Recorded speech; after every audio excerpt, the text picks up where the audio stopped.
দর্শক, গতকালকে রিপোর্টার্স ইউনিটিতে যে মঞ্চ ৭১ নামের সংগঠন, সেই সংগঠনের আয়োজনে গোলটেবিল বৈঠক, সেখানে সেই আয়োজনকে কেন্দ্র করে মব সৃষ্টি এবং পরবর্তীতে মুক্তিযোদ্ধা, সাংবাদিক, শিক্ষক সহ ১৫ জনকে পুলিশ হেফাজতে নেয়া।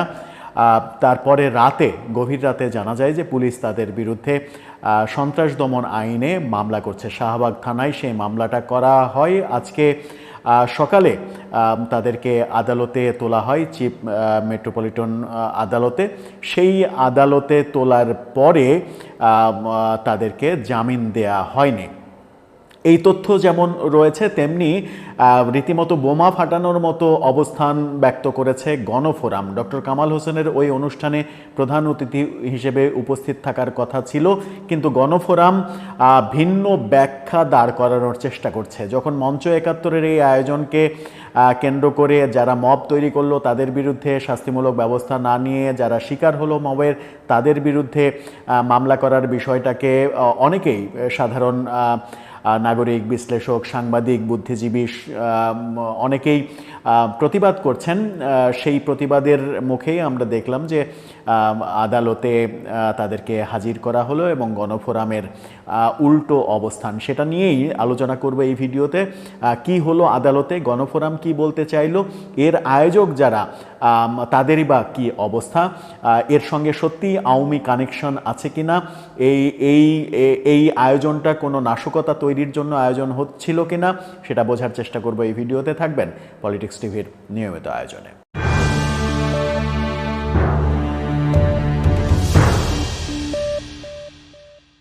দর্শক, বলছিলাম গতকালকে যে মবের ঘটনা ঘটেছে মঞ্চ ৭১ নামের সংগঠনের আয়োজিত অনুষ্ঠানে, সেই মবের ঘটনার পরিপ্রেক্ষিতে পুলিশ হেফাজতে নেয়ার নাম করে ১৫ জনকে প্রথমে নিয়ে যাওয়া হয় এবং পরবর্তীতে রাতে জানা যায় যে সন্ত্রাস দমন আইনে তাদের বিরুদ্ধে মামলা করা হয়েছে শাহবাগ থানায়।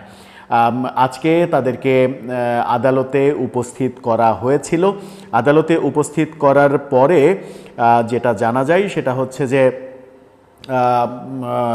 শাহবাগ থানার উপপরিদর্শক তৌফিক হাসান আবেদন করেছিলেন আদালতে যে তাদেরকে যেন কারাগারে পাঠানো হয়।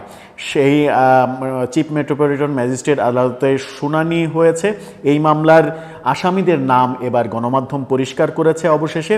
সেই আসামিদের তালিকায় রয়েছেন লতিফ সিদ্দিকী রয়েছেন, তারপরে রয়েছেন শেখ হাফিজুর রহমান কার্জন, ঢাকা বিশ্ববিদ্যালয়ের প্রফেসর, মোহাম্মদ আবদুল্লাহ আল আমিন, সাংবাদিক মঞ্জুরুল আলম পান্না, কাজী এটিএম আনিসুর রহমান বুলবুল, গোলাম মোস্তফা, মোহাম্মদ মহিউল ইসলাম ওরফে বাবু, মোহাম্মদ জাকির হোসেন, মোহাম্মদ তৌসিফুল বারি খান, মোহাম্মদ আমির হোসেন সুমন, মোহাম্মদ আলামিন, মোহাম্মদ নাজমুল আহসান, সৈয়দ শাহেদ হাসান, মোহাম্মদ শফিকুল ইসলাম দেলোয়ার, দেওয়ান মোহাম্মদ আলী ও আবদুল্লাহ হিল কায়ুম।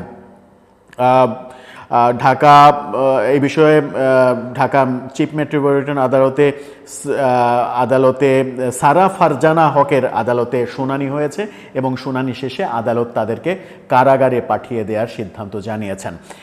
আদালত তাদেরকে জামিন দেয়নি। এই তথ্যটা সামাজিক যোগাযোগ মাধ্যমে প্রথম আমরা যার মারফতে জেনেছি, বাংলাদেশের প্রথিতযশা সাংবাদিক জয়ী মামুন, তিনি তার পোস্টটা দেখে নিতে পারেন। তিনি একটা পোস্ট দিয়েছেন সামাজিক যোগাযোগ মাধ্যমে। সেখানে তিনি লিখেছেন, হামলাকারীদের নয় বরং হামলার শিকার বীর মুক্তিযোদ্ধা লতিফ সিদ্দিকী, ঢাকা বিশ্ববিদ্যালয়ের আইন বিভাগের অধ্যাপক হাফিজুর রহমান কার্জন, সাংবাদিক মঞ্জুরুল আলম পান্না সহ ১৫ জনকে সন্ত্রাস বিরোধী আইনে মামলা দিয়ে কারাগারে পাঠানো হয়েছে। এভাবেই রাষ্ট্রীয় পৃষ্ঠপোষকতায় ডালপালা মেলছে মব সন্ত্রাস আর মুক্তিযুদ্ধ এবং ৭১কে এক করা হচ্ছে, লাঞ্ছিত, কলঙ্কিত করা হচ্ছে, এমনটা তিনি লিখেছেন। এমনটা তিনি যখন লিখেছেন তখন আমরা যেটা দেখতে পাচ্ছি সেটা হচ্ছে যে গণফোরাম একটা বিবৃতি দিয়েছে গতকালকের আয়োজন নিয়ে। গণফোরাম বিবৃতি দিয়ে যেটা বলেছে, দৈনিক যুগান্তর এই তথ্যটা নিশ্চিত করছে। যুগান্তরের শিরোনামটা আপনারা দেখে নিতে পারেন। সেখানে বলা হচ্ছে যে মঞ্চ ৭১-এর ব্যানারে ডক্টর কামালের নাম, গণফোরামের প্রতিবাদ। অর্থাৎ গণফোরাম যেটা বলতে চাইছে সেটা হচ্ছে যে এই মঞ্চ ৭১ সংবিধান প্রণেতা ডক্টর কামাল হোসেনের অনুমতি না নিয়ে, গণফোরামের অনুমতি না নিয়ে তাদের ব্যানারে, মঞ্চ ৭১-এর ব্যানারে প্রধান অতিথি হিসেবে ডক্টর কামাল হোসেনের নাম লিখেছে। এর তীব্র প্রতিবাদ জানিয়েছে তারা আনুষ্ঠানিকভাবে। গণফোরাম নেতারা বলেছেন যে মঞ্চ ৭১ নামে যে সংগঠন ডক্টর কামাল হোসেনের নাম ব্যবহার করে সেমিনারের বিজ্ঞাপন ছাপিয়েছে, তার সঙ্গে ডক্টর কামাল হোসেনের গণফোরামের কোনো সম্পৃক্ততা নেই। এই যে অবস্থান তারা ব্যক্ত করলো, এই অবস্থান ব্যক্ত করার মাধ্যমে ব্যাপারটা কি হলো? ব্যাপারটা একটু গুবলেট পাকিয়ে গেল। অর্থাৎ যে ডক্টর কামাল হোসেনকে নিয়ে অনেক বেশি আলোচনা হচ্ছিল যে ডক্টর কামাল হোসেন যেখানে প্রধান অতিথি হওয়ার কথা, তিনি একটু দেরিতে যাবেন এরকম কথা ছিল। তার আগেই সব গোলটেবিলটা শুরু করে দেওয়া হয়েছিল। ডক্টর কামাল হোসেন একটু পরে যাবেন। এই আয়োজনের আয়োজক যিনি জেডাই খান পান্না, তিনি একটু পরে, তার একটু দেরি হয়েছিল। কিন্তু বিভিন্ন গণমাধ্যম বলার চেষ্টা করছিল যে তারা যখন পথে ছিলেন তখন তারা খবর পান যে ওখানে হট্টগোল হচ্ছে, সেই হট্টগোলের খবর পেয়ে তারা আর যাননি।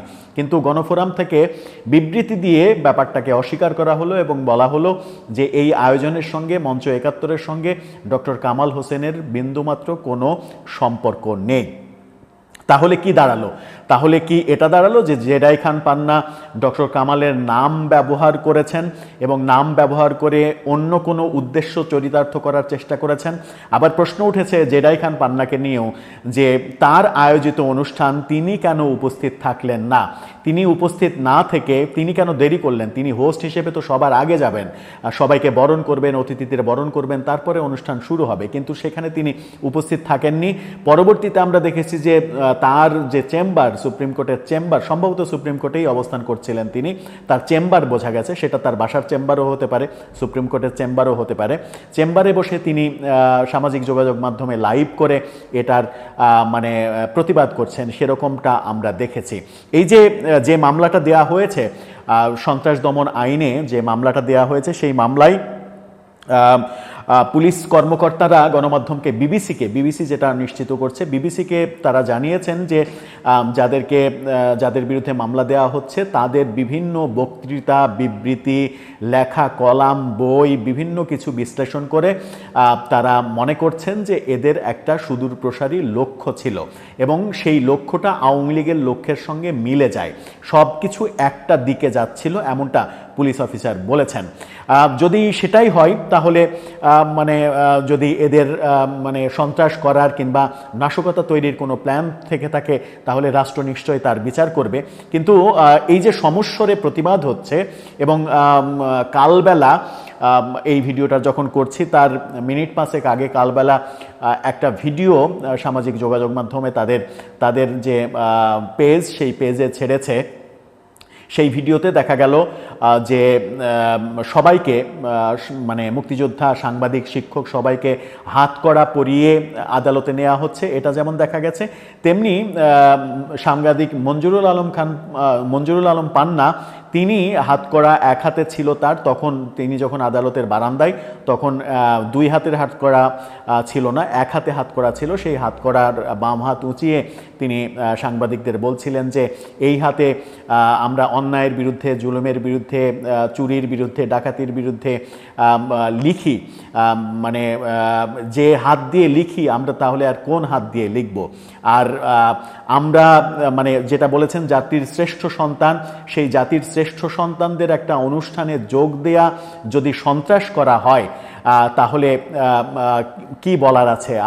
আপনারা আর আমাকে কি প্রশ্ন করবেন, এরকম বলার চেষ্টা করেছেন। অর্থাৎ তিনি বলেছেন যে মুক্তিযোদ্ধাদের এই আয়োজন, সেই কারণেই তিনি এখানে উপস্থিত হয়েছেন, এর সঙ্গে সন্ত্রাসের কোনো সম্পর্ক নেই।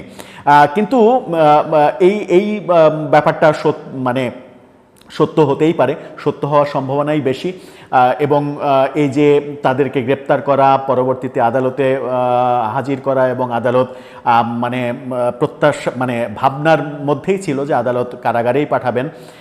রাষ্ট্র যখন চাইবে, রাষ্ট্র থেকে চাওয়া হয়েছে যে তাদেরকে যেন কারাগারে প্রেরণ করা হয়, সেইভাবেই আদালত কারাগারে প্রেরণ করেছেন। বেশিরভাগ ক্ষেত্রেই সেরকমই হয়, রাজনৈতিক সরকারের আমলেও সেরকমটাই দেখেছি।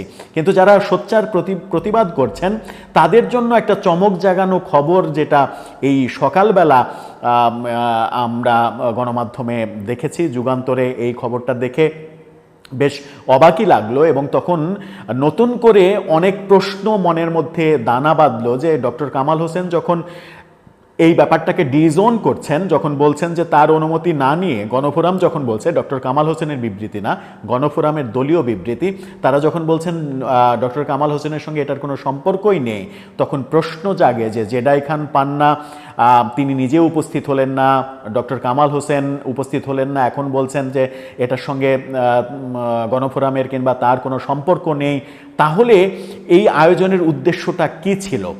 নাকি জেডাই খান পান্নার সঙ্গে আওয়ামী লীগের কোনো সত্যিই সম্পর্ক রয়েছে, যে সম্পর্কের ভিত্তিতে মঞ্চ ৭১ নামে আওয়ামী লীগের জন্য কোনো মুভমেন্ট করার চেষ্টা করছেন, যে মুভমেন্টে তিনি হয়তো টের পেয়ে, আগে থেকে টের পেয়ে তিনি উপস্থিত হননি, যে তিনি টের পেয়েছেন যে এরকম ঘটনা ঘটতে যাচ্ছে, তখন হয়তো উপস্থিত হননি। তার ডাকে যারা উপস্থিত হয়েছে তারা ২-৪ জন বাদ দিয়ে তারা এই যে ১৫ জন বিপদে পড়ে গেলেন। ১৫ জন কারা, মানে পরিচয় তো এতটা নিশ্চিত নই আমরা, তবে অনেকেই মুক্তিযোদ্ধা রয়েছেন এর মাঝে, এবং শিক্ষক, সাংবাদিক রয়েছেন।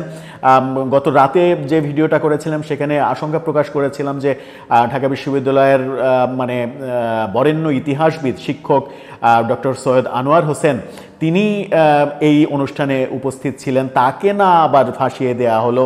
ডক্টর সৈয়দ আনোয়ার হোসেন কিংবা সিরাজুল ইসলাম খানের কথা বলছিলাম, সিরাজুল ইসলাম চৌধুরী, তাদের মতো শিক্ষকদের যদি এই ধরনের বিপদগ্রস্ত হতে হয় তাহলে সেটা জাতির জন্য অনেক বড় কলঙ্কের ব্যাপার হতে পারত। এখন আপনি লতিফ সিদ্দিকীকে আওয়ামী লীগ ট্যাগ দিতে পারেন, অন্যদেরকে আওয়ামী লীগ ট্যাগ দিতে পারবেন কি না, যদিও অনেকে আবার একটা টক শো দেখলাম গত রাতের, একজন এনসিপি নেতা দাবি করছেন হাফিজুর রহমান কার্জনের সঙ্গে নাকি আওয়ামী লীগের যোগসাজশ রয়েছে, এবং তার বিভিন্ন কর্মকাণ্ড নিয়ে নাকি তার ছাত্ররাই লেখালেখি করে, তির্যকভাবে লেখালেখি করে, প্রতিবাদ করে।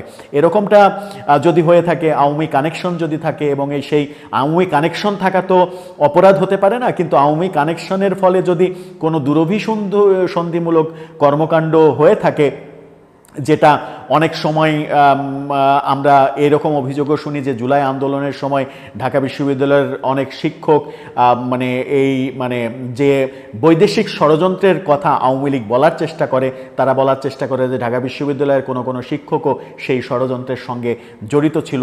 তো সরকারে থাকলে এই ব্যাপারগুলো কঠোর হস্তে দমন করা হবে, এটাই স্বাভাবিক।